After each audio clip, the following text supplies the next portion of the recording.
Hello viewers, this is D Nice on the Millennium Mind channel. If you're new here, like, comment, share, subscribe. If you've been here, welcome back. We're going to talk about who is the GOAT between Martin Scorcese and Spike Lee. For me, this took a long time to think about, because these are probably top two I've ever seen. Now, to start off with picture, this is probably the most hardest category out of the four, which I've put them in. Picture, we'll start with Martin Scorsese. Picture, in my opinion, Taxi Driver was Martin Scorsese's best movie that I've ever seen, at least. And probably every movie that I've written down is going to be up there anyways. So Taxi Driver is very impeccable. I've bought the DVD, and when I went to the main menu and pressed play, it was like Robert De Niro drifted off into the night in New York. And it smells like the 70s, even though I didn't come from that time. I could relate to it still. Another great movie for picture was Goodfellas, which was also another interesting picture. Well, this was not fictional. This happened in real life. Great portrayals. The Lufthansa heist that was included in that, well, wasn't included in that movie, but actually happened. The picture looks realistic. There's so many stuff going on, so many events going on. You have Casino, which is more bright and random. I actually like that picture a little more than Goodfellas. Irishman, you have from last year. That's an underrated classic. I think a lot of people slept on that one. That should have won an award. On the other side, we have Spike Lee, which is almost like the opposite of Martin Scorsese when you look at both sides of the fence. And picture, I would say Spike Lee is a little more artistic, and probably Martin Scorsese is a little more dramatic. A big difference. You have Do the Right Thing. You have Black Klansman, which I think it could have been better, but it was a great movie. You have She's Gotta Have It. That barely gets mentioned. She's Gotta Have It. The whole movie is in plain black and white. And when it comes to my favorite scene, which is dancing, which was the birthday surprise, it's like Spike Lee had it highlighted, and he just highlighted the best scene in the movie. Like a book, a visual book.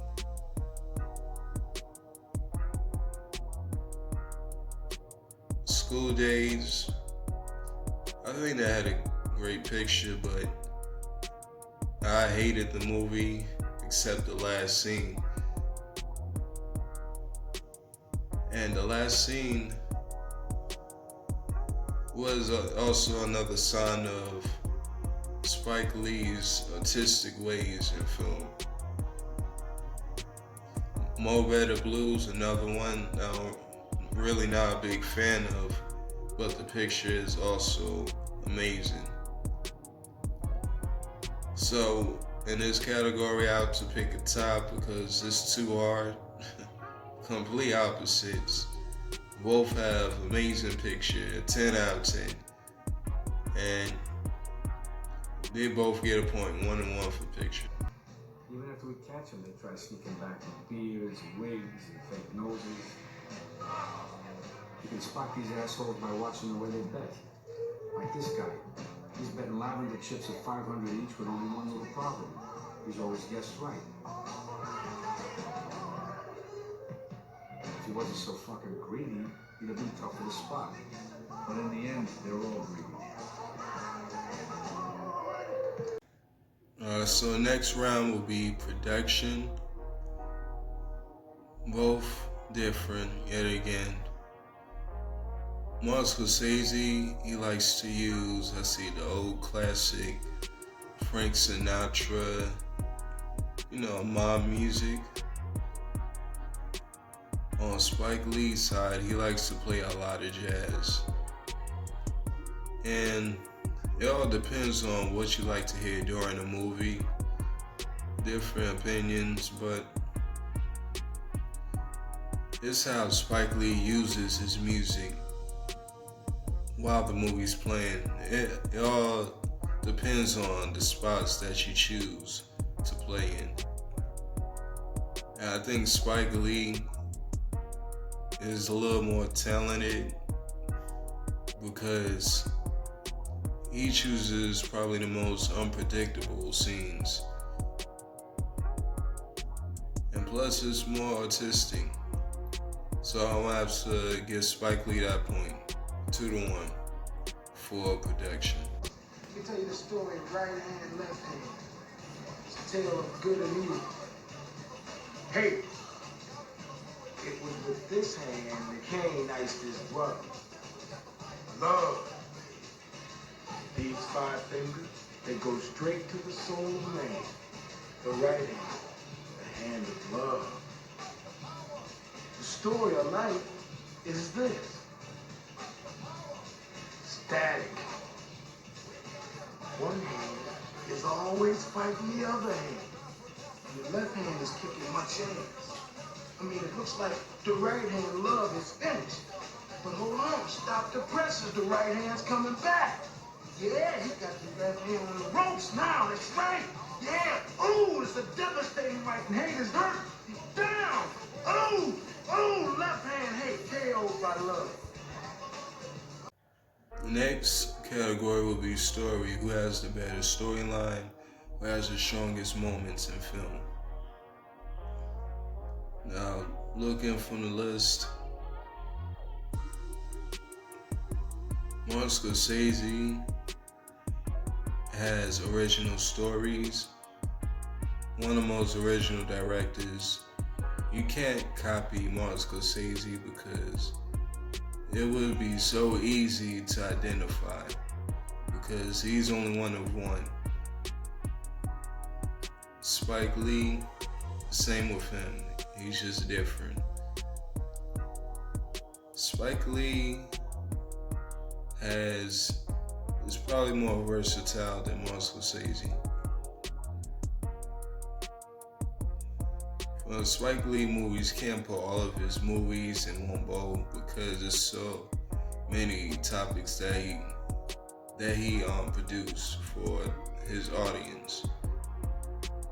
Not saying that he has a specific audience. It kind of felt like he was speaking to the world. And he made films that you wouldn't expect him to. For story, I don't think Martin Scorsese has any story that could have beaten Malcolm X. Because Malcolm X was the most revealing movie out from both of them. So I'll have to give Spike Lee another point. And that would be for story. Purposes. In which case for you, I'd recommend 38 Snub Nose. Look at this. Look at it, that's a beautiful little finish. It's nickel-plated, snub nose. Otherwise, the same as a service revolver. That'll stop anything that moves. A Magnum, they use that in Africa for killing elephants. That 38, that's a fine gun.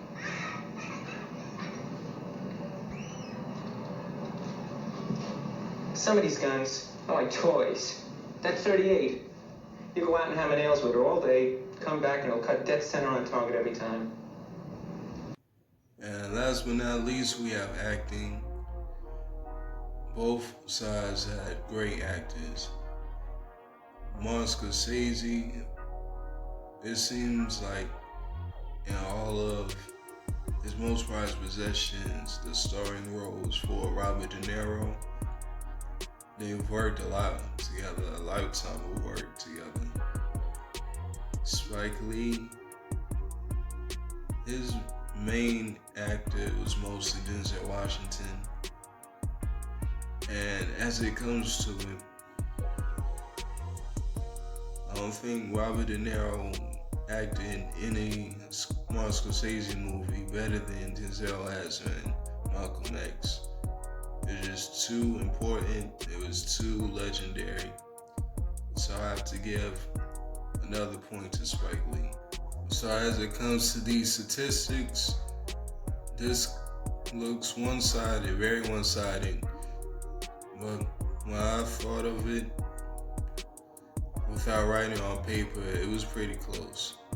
So I guess Spike Lee would be the GOAT director of all time. So thanks for watching this video. Like, share, comment, subscribe, and we on Instagram now.